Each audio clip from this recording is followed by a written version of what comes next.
Okay, this is miracle number 5. Um, what happened to me, I talked about what happened to me on July 1st, 2007, in the video My Testimony, which is on the website, and also on the channel, the YouTube channel. So you can go to that video and if you want more details, but on July 1st, 2007, basically, it was revealed to me in a supernatural way that Jesus really was the Son of God, and the devil was real, and that drunkenness and taking drugs was a sin, which I didn't know because I didn't read the Bible, and it was never told to me that that was a sin. I figured if I wasn't hurting anyone else, how could that be a sin? It's not one of the 10 Commandments. So that was revealed to me supernaturally on July 1st, 2007. And then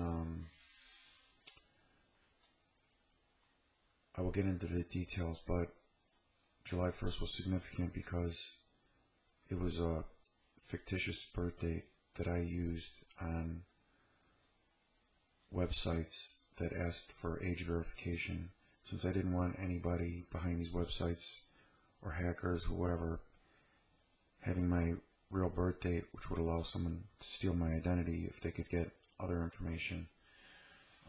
I never put my real birth date. Instead, I put July 1st, but I never told anyone that for obvious reasons. Only God would know that.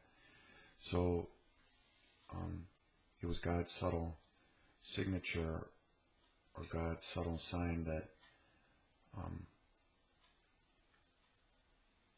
I was reborn on July 1st, 2007, spiritually, which was my birth date, my fictitious birth date that I always used. So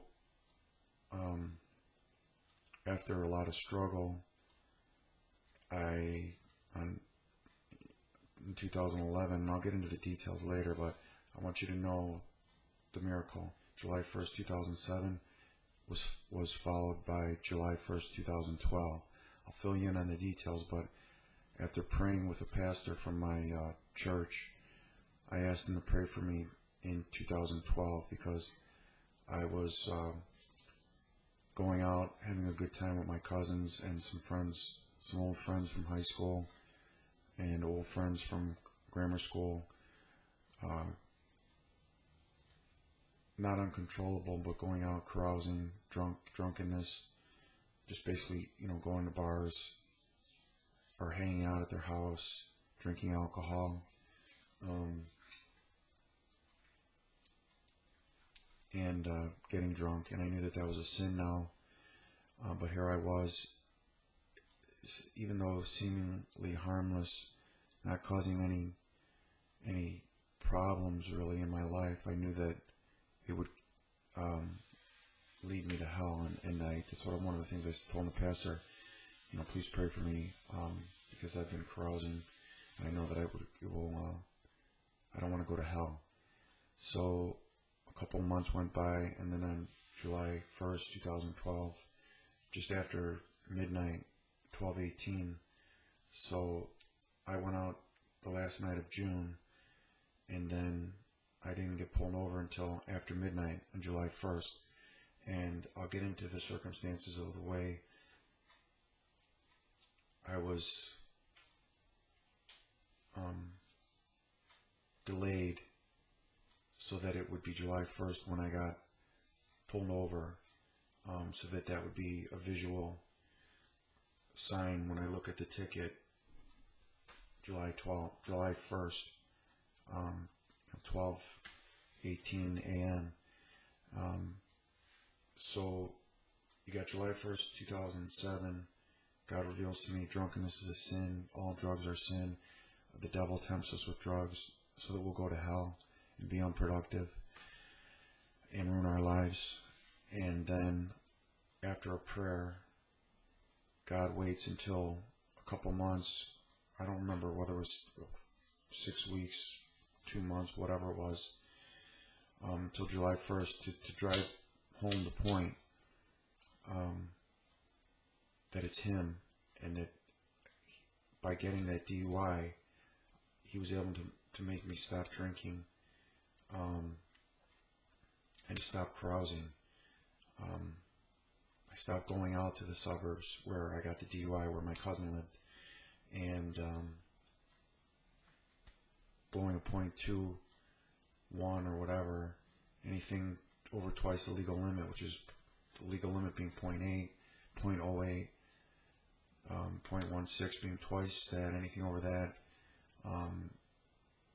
they're going to hammer you a lot harder. And that's how I finally quit drinking. I'm going to get into the details now so that you know it's not just a mere coincidence and the way these things happened. But rather than waiting to get to the point, I just want to get to the point. And here are the details to follow. Okay, so the last night of June, I was going to pick up my cousin, or to meet my cousin, before going to see my friend who's performing. He's a lead guitarist, electric guitarist, and my cousin lives in the suburbs, and it was an adjoining suburb where my friend was performing. So I went to my cousin's first, and I think I picked up Miller Lite, and it was real hot. It was the last day of June, summer of 2012, and it seemed like a normal day to me.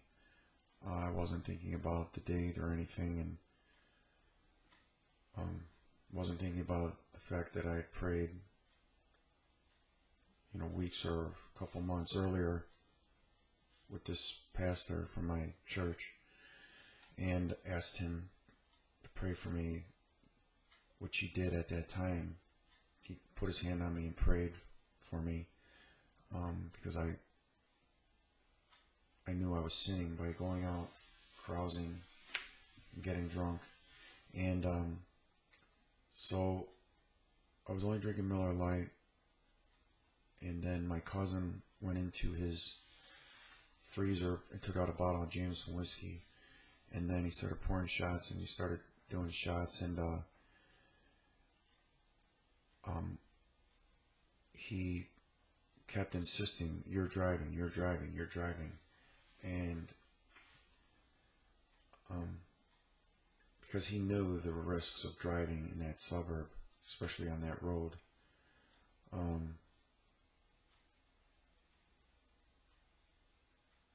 And if I didn't know that all this was the work of God and how God works, I'd be furious at him for putting me in that position. But I never gave it a second thought, and never had any problem with him for that, because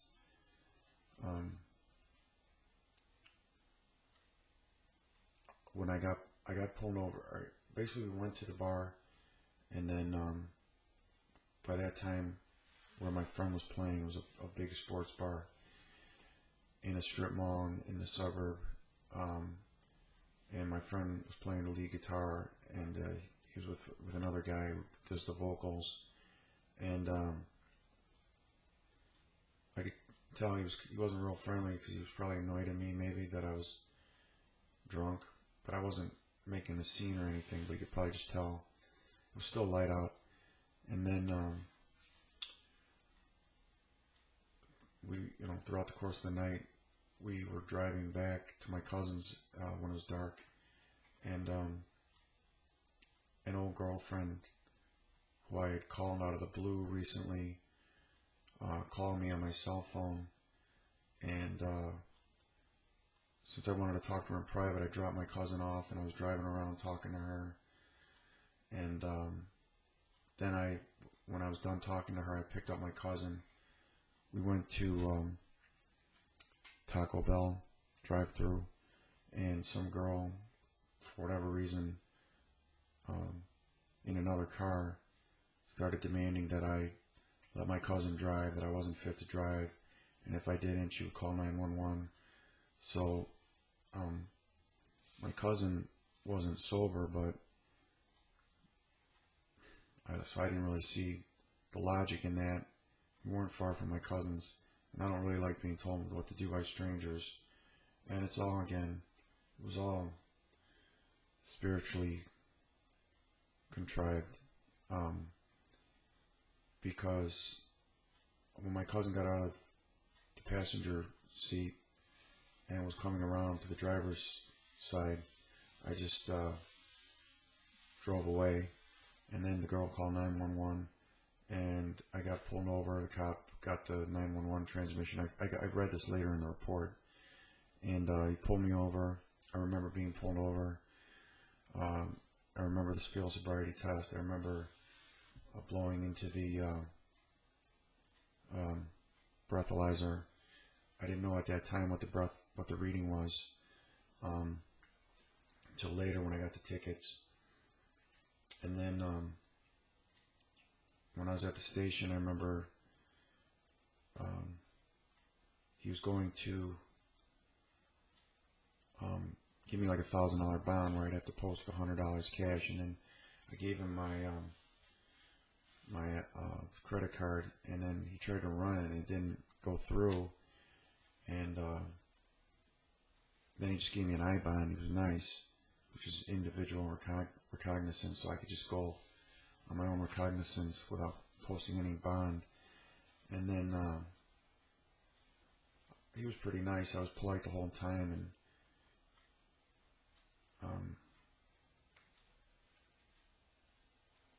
he offered to give me a ride because I called my dad to pick me up, and I told the cop that I didn't want to be just walking around the suburb late at night after I got let go. So then I made the call. I was waiting for my dad. When I was outside, he came out and said, do you need a ride so you're not wandering around? And I said, no thanks. And that I actually thanked the guy.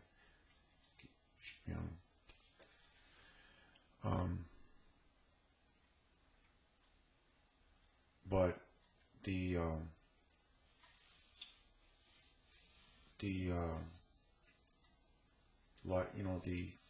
ticket was 12:18 a.m., which was July 1st, and if it would have been 11:59, it would have been June 30th. So that was God's way of driving home the point, because not only was it a reminder of July 1st, 2007, when God told me, spoke through me supernaturally. It was a supernatural feeling. It was divine revelation. There's no doubt about that in my mind. Not only did it drive the point home and remind me of July 1st, 2007, but I also now had to deal with a DUI. That wasn't just a normal DUI, but a enhanced DUI, because it was over twice the legal limit. And I had a strong tolerance, so it wasn't like if it wasn't for that girl calling 911, I would have most likely drove another 3 blocks to my cousin's, ate Taco Bell, and probably hung out there and slept there. But this had to happen. This was the answer to the prayer. And because of all that I've gone through, what that DUI and the court system and the threat of, the fines, I'm out probably 15 grand more, probably 15 or 20 grand out of my pocket, and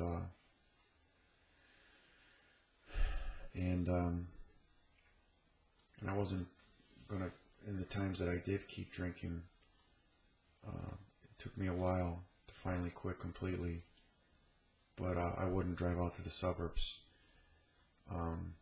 so I stopped hanging around with my cousin pretty much, unless he came into the city, which was rare. So my prayer was answered. I quit carousing. I quit drinking, getting drunk. Can't go carousing if you have no one to carouse with, and I can't bear the punishment anymore, the consequences. So my prayer was answered, but it's not like God just sprinkles pixie dust. You still have free will, but he makes it such that you're no longer going to exercise your free will towards committing that sin, getting drunk, carousing in drunkenness, drunken revelry, because of the painful consequences which he caused, he inflicted upon you. So you still have your free will, but if you exercise it towards what you don't want to do anymore, like Paul says, the flesh and the spirit are always at odds. If you go to Galatians chapter 5, he talks about how the spirit and the flesh are in constant opposition, and if the spirit wins, the flesh loses. The flesh wins, the spirit loses. Therefore, you can't do what you want to do. Spirit, flesh, always at war, diametrically opposed.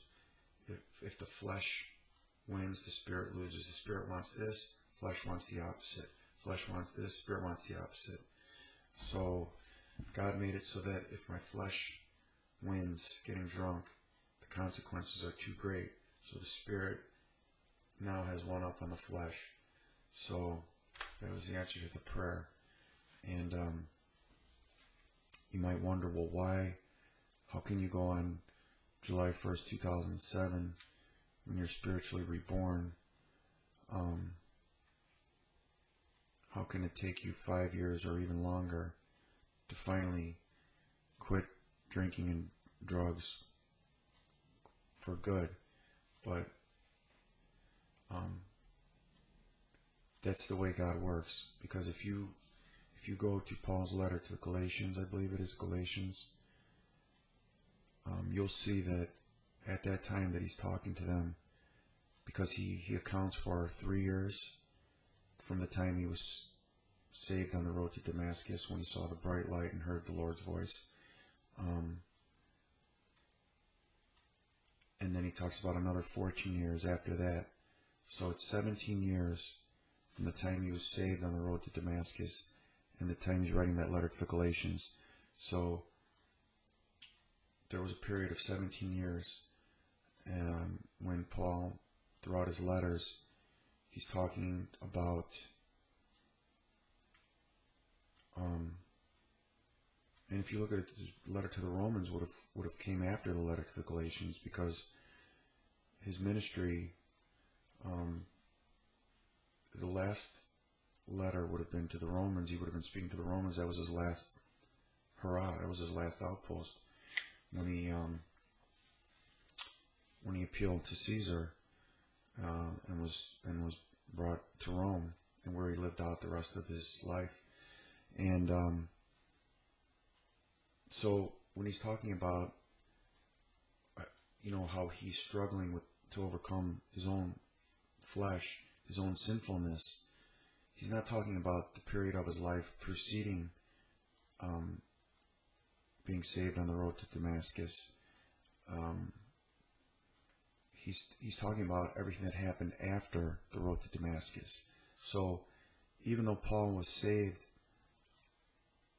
on the road to Damascus and then baptized 3 days later by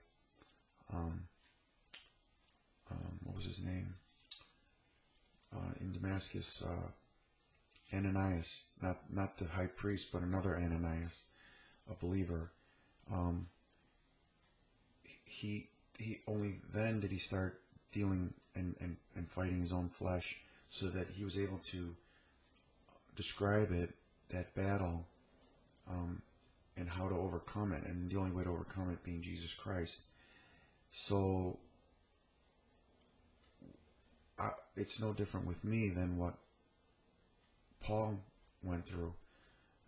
He wasn't just, automatically free of sin and free from the flesh, but it was only then that he began to battle it and to understand the battle, so that he could be able to help other people overcome their flesh. So yeah, it took me 5 years, and then even more, 8 years total, but it's no different than the way it happened with Paul, and that should be encouragement for anybody listening to this. Like the Bible says, he who began a good work in you will finish it through to completion. So no matter what you're going through, no matter how much you're struggling, at least now you're struggling. You're no longer, as happy as a pig in shit, so to speak. Ignorance is bliss. You're no longer in that state of darkness, living in darkness, thinking sin is wonderful. If you're still trapped or struggling with sin, at least now you're struggling. You're no longer oblivious to the consequences of sin, thinking that it's not sin, thinking that it's fun, it's great, it's normal, it's not going to send you to hell, when actually it will, but now you know that. So, it's a game of inches, and you might be at, in the devil's territory, but eventually you're going to get past the 50, you're going to make it to the goal line, and as Paul says, who are you to judge another servant or another believer, because the Lord has the ability to make him stand, and the Lord will make him stand. So he might not be standing now, but he will stand because it's the Lord's doing. So so that's miracle number 5, and I can show you the ticket, so you'll see July 1st, and okay, as you can see, July 1st, 2012, 12:14 a.m. It wasn't 12:18, it was only 14 minutes into July 1st, and you can see blood alcohol concentration, 0.228. So that's all I'm going to show of that. I don't want to show any other identifying information, but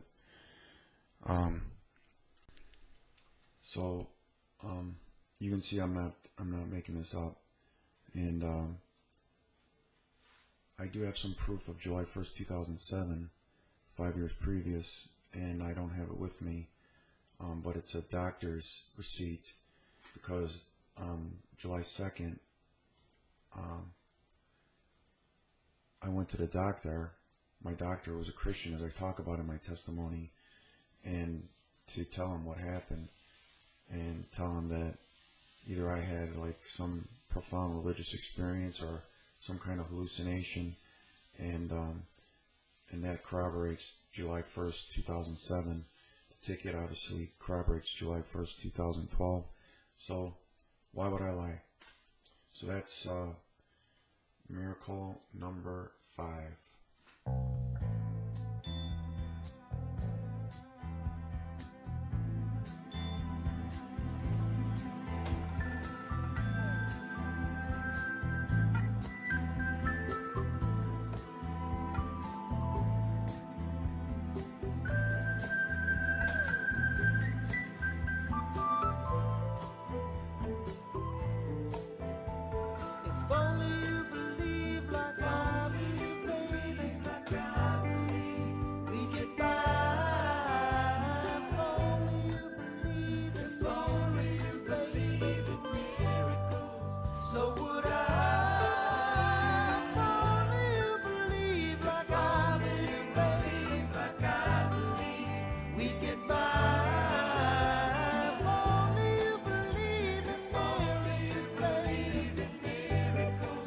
So